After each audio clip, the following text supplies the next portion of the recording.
Soy Tatiana, monitora de escuelas deportivas municipales, y la clase de hoy va orientada un poquito al trabajo de la flexibilidad de tren inferior, ¿vale? Para mejorar un poquito, que igual ahora estamos un poco endurecidos después de no poder salir apenas a la calle.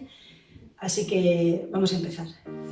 Comenzamos juntando pies, rodillas estiradas, y vamos a bajar todo lo que podamos con las manos hacia el suelo, manteniéndose con las piernas estiradas.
Intentamos mantener las manos siempre pegadas al suelo.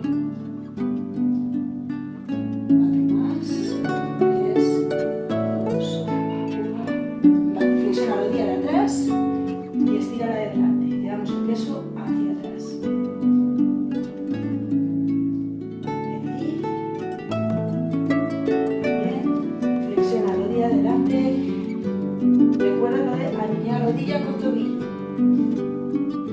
Estiramos, vuelve al centro y vamos juntando piernas, sube despacito. Vale, pasamos a otro ejercicio en el suelo. Buscad un sitio cómodo, blandito, para poder hacerlo bien.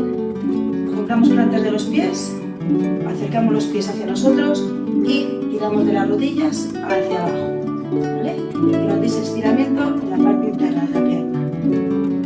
Aguanta ahí. 4, 3, 2, 1. Vale, separamos piernas. Cada uno abre lo que pueda, ¿vale? Lo vais adaptando cada uno a su nivel. Y desde aquí, brazos en cruz, vamos a ir lateralmente hacia el pie derecho, aguantando en la posición. Vamos a girar y llevamos el pecho hacia la rodilla. 4, 3, 2, 1. Subimos y hacemos lo mismo hacia el otro lado. Hacia un lado, giramos, subimos y ahora vamos hacia adelante, cada uno lo que pueda, ¿vale? Donde notéis que os estira, ya paramos. Subimos. Y esto es todo por hoy. Muchas gracias.